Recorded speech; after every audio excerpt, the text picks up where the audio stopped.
certinho?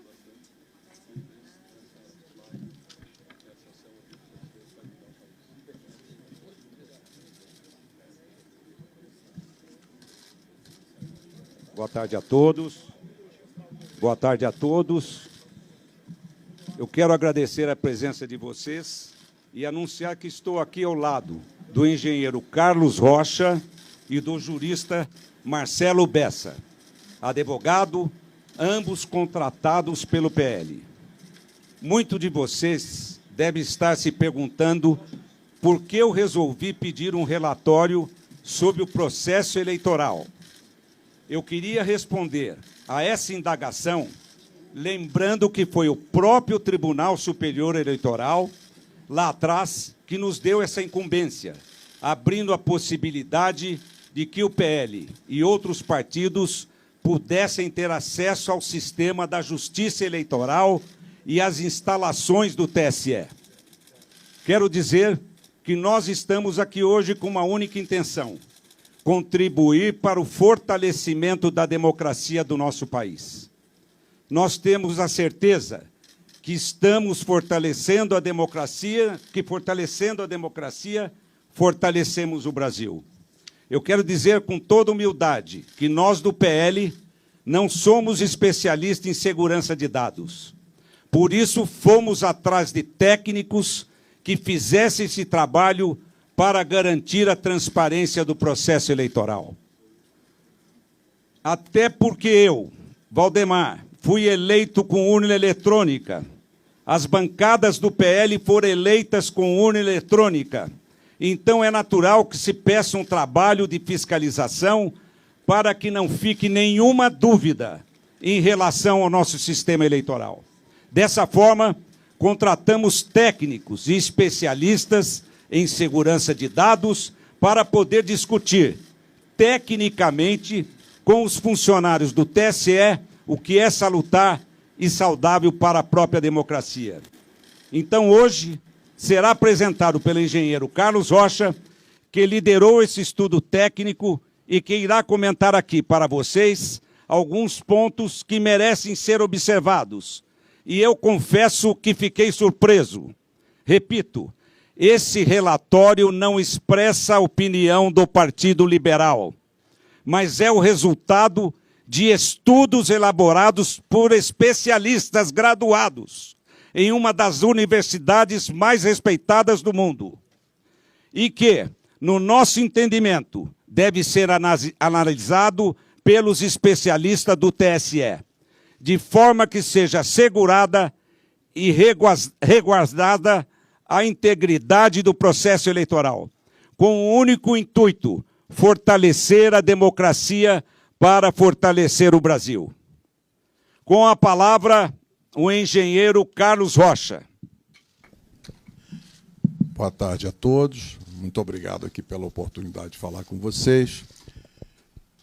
Em primeiro lugar, eu gostaria de destacar que esse ano nós tivemos um avanço muito grande, liderado pelo TSE, na transparência eleitoral. E é um processo de avanço. Foi criada a Comissão de Transparência Eleitoral, o Observatório de Transparência Eleitoral, e no dia 1º de agosto nós tivemos lá na primeira reunião do encontro das entidades fiscalizadoras. Naquele momento, recebemos, inclusive, vários documentos, sendo que um dos documentos muito interessante, muito bem feito, é o glossário das eleições informatizadas de 2022. E nesse documento, então, estão descritas as funções dos diferentes arquivos que são gerados pela urna eletrônica. E agora, logo após o final do segundo turno, no dia seguinte, o TSE, numa ação de transparência extremamente positiva e de uma maneira pioneira, publicou os 3 arquivos no portal de resultados do TSE. E nesse portal, então, para cada sessão eleitoral aparecem 3 arquivos. O boletim de urna, cuja função é permitir às pessoas conhecerem os resultados de cada sessão e, eventualmente, fazerem testes na totalização. O segundo arquivo, que é o RDV, é o Registro Digital do Voto, que tem como fim, segundo o TSE, permitir uma eventual recontagem, o arquivo que registra todos os votos. E o terceiro arquivo que o TSE nos liberou foi o log da urna, que, segundo a orientação do TSE, é um elemento importante de auditoria para os partidos políticos e para as entidades fiscalizadoras. E o que aparece nesse log de urna? É como se fosse um diário, né, de todas as atividades que cada urna eletrônica realiza, desde a sua preparação no TRE até o final do segundo turno. Imaginem vocês um diário em que cada linha registra uma atividade.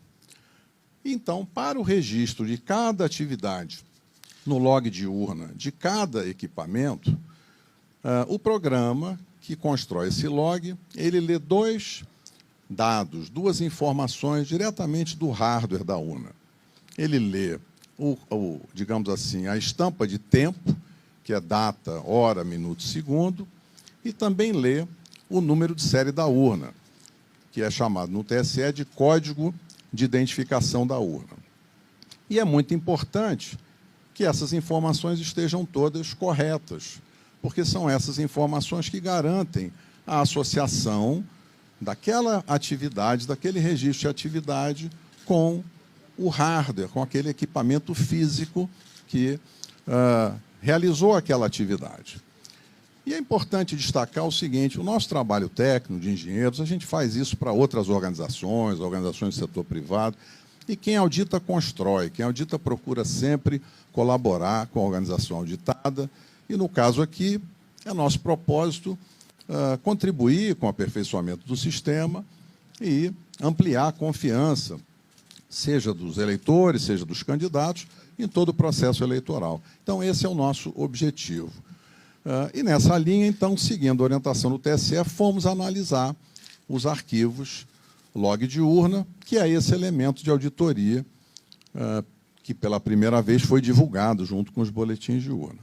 E como é que a gente fez isso? A gente foi buscar uma plataforma inteligente de dados, usamos também plataforma planilhas Excel, mas como as tabelas são muito grandes, foram construídas duas grandes bases de dados, uma com todas as linhas de todos os boletins de urna, para fazer análise de registro de votos, e a outra tabela, uma grande tabela, com todas as linhas de todos os arquivos log de urna, de todas as urnas. São mais de 472 mil urnas. Ao montar essa tabela, aí surgiu uma ocorrência, que foi que nos chamou a atenção. Em alguns milhões, na realidade, em alguns bilhões de linhas, aparece apenas um número, que é um número inválido, ele está fora da faixa de numeração. Os códigos de identificação da urna, que são o número de série, eles vão até um valor de 2 milhões e pouco. E esse número que aparece lá é um número de 67 milhões e uns quebrados. Ora, buscamos diversas formas de encontrar mais informações, mas, infelizmente, ficou constatado nesse trabalho da equipe técnica que há dois comportamentos diferentes. Um comportamento das urnas novas, né? Que são as urnas modelo UE 2020, que chegaram recentemente. São pouco menos de 193 mil urnas, está mais ou menos 40,8% de todas as urnas. E, nessas urnas 2020, o arquivo é gerado da forma esperada. Então, em cada linha que registra cada atividade, aparece o código de identificação da urna correto, que permite associar, então, vincular aquela linha de registro de atividade à urna que realizou aquela atividade. Quando nós fomos analisar as urnas antigas, que são as urnas de modelos de UE 2009 até UE 2015, essas urnas têm pouco mais de 279 mil urnas, o que dá 59,2% do total das urnas. Nessas urnas, infelizmente, encontramos esse número inválido na quarta coluna do log. Esse é um indício muito forte de falha, de mau funcionamento da urna, porque é impossível associar o registro de cada atividade ao hardware, ao equipamento físico que teria gerado aquela atividade. Isso, evidentemente, tornou um problema, porque é muito desagradável ter esse indício de mau funcionamento, porque gera incerteza agora nos dados que são gerados por essas urnas. Por isso é que nós gostaríamos de interagir construtivamente com o TSE e avaliar com eles. Existe lá uma previsão na resolução que abre a fiscalização, que é para se fazer, exatamente quando ocorre um evento extraordinário, se fazer uma verificação extraordinária após o pleito, e é isso que a gente espera fazer na sequência dessa descoberta. Um outro tema para finalizar é que surgiu uma outra ocorrência, que também é uma ocorrência importante, porque descobriu-se que existem urnas que travaram, assim como o nosso celular trava, assim como o computador trava, e quando acontece isso, a gente precisa, muitas vezes, desligar e ligar de novo. E isso aconteceu com urnas eletrônicas. Então, urnas travaram e foram desligadas no meio do período da votação, na chave, possivelmente o mesário fez esse desligamento, e foram religadas para que a urna voltasse a funcionar. Isso não seria um problema se não tivesse ocorrido uma violação do sigilo do ato de votar. Porque o que acontece é que, na hora que a urna trava, e em diversos momentos isso aconteceu durante a votação de um eleitor, quando esse erro ocorre, a urna trava e aí registra no log uma linha de atividade com a mensagem de erro, mas que expõe os dados pessoais de eleitores, de duas formas. Seja no nome completo do eleitor, em algumas ocasiões, em torno de 200 ocorrências, seja expondo o número do título de eleitor daquele eleitor que estava votando no momento em que a urna travou. Ora, esse ponto é um ponto muito sensível, porque o sigilo da votação e o sigilo do ato de votar é um direito constitucional. Então, na hora que a gente identifica uma ocorrência que viola o sigilo do ato de votar, esse é um tema que traz muita preocupação. Então, será muito importante trabalhar com os colegas do Tribunal Superior Eleitoral para averiguar o que poderá ter causado esse tipo de ocorrência. Mas o que na realidade, resulta dessas duas ocorrências, tem outros indícios e, possivelmente, aí o relatório técnico vai ser divulgado, vocês vão ver dados mais detalhados sobre a análise que foi feita. Mas a gente resolveu falar para vocês, nesse tempo curto, dessas duas ocorrências. Então, finalizando, uma ocorrência é em cada linha de registro da atividade de funcionamento da urna. Em todas as urnas, modelos antigos, o código é inválido. Então, é impossível associar aquela atividade com a urna que realizou.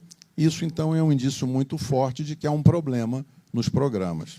Esse problema pode ter diferentes causas, o relatório entra nesse detalhe. E o outro ponto é essa ocorrência da violação do sigilo do ato de votar.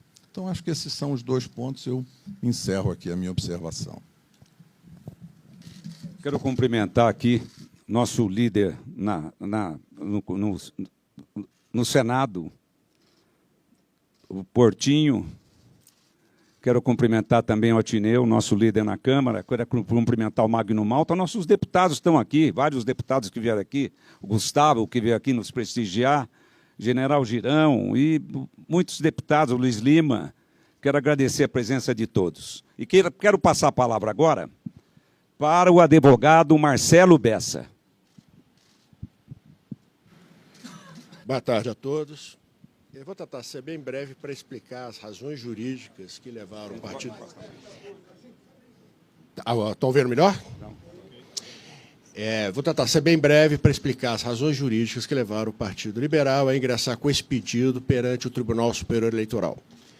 Em razão desse relatório técnico gerado pela equipe que foi contratada pelo Partido Liberal para auxiliar no trabalho de fiscalização do sistema eleitoral e do processo eleitoral, o que é, inclusive, uma missão institucional de todos os partidos políticos, até por força da da legislação e da resolução 23173 do Tribunal Superior Eleitoral, esse relatório gerado apontou inconsistências nas urnas fabricadas anteriormente ao ano de 2020.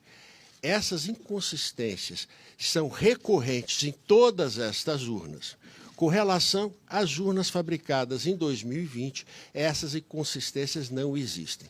Segundo foi apurado pela nossa área técnica contratada, essas inconsistências não permitem atestar o resultado ou que aquelas urnas efetivamente registraram o resultado eleitoral ou o voto à vontade do eleitor. Isso não quer dizer que ocorreu uma fraude, mas é uma possibilidade de fragilidade que leva aqui. Não se tem a certeza, segundo foi apurado pela nossa área técnica, de que aquelas urnas tenham credibilidade o suficiente para atestarem aquela votação. E o que aconteceu também foi isso, é um dado relevante técnico que levou ao Partido Liberal a essa. O que levou o Partido Liberal a essa decisão foi que nesses erros que são recorrentes nessas urnas de de fabricação anteriores a 2020, que nessas urnas o resultado eleitoral aponta a vitória de um determinado candidato, o candidato Lula, num percentual de 52% contra 47% do candidato Bolsonaro. Por outro lado, nas urnas novas, em que é possível a certificação plena do resultado eleitoral, segundo a nossa área técnica, segundo o relatório que nos foi enviado, esse resultado é diferente. Nesse caso, o candidato Bolsonaro teria 51%, pouco mais de 51% dos votos, e o candidato Lula teria 48,95% dos votos.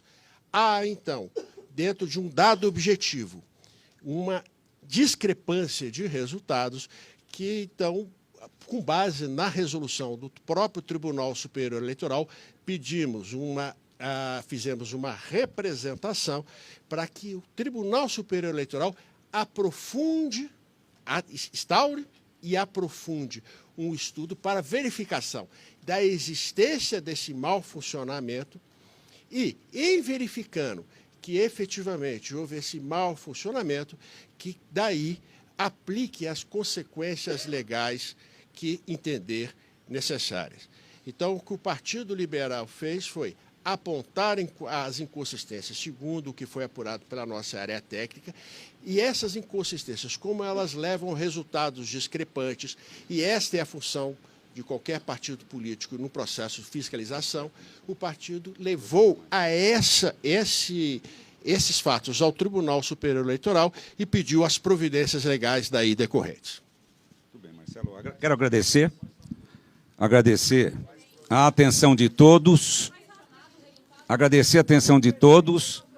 e agora o Altineu vai dar entrevista para vocês aí que vocês precisarem. O Altineu Cortez, nosso líder na Câmara. Boa tarde a todos.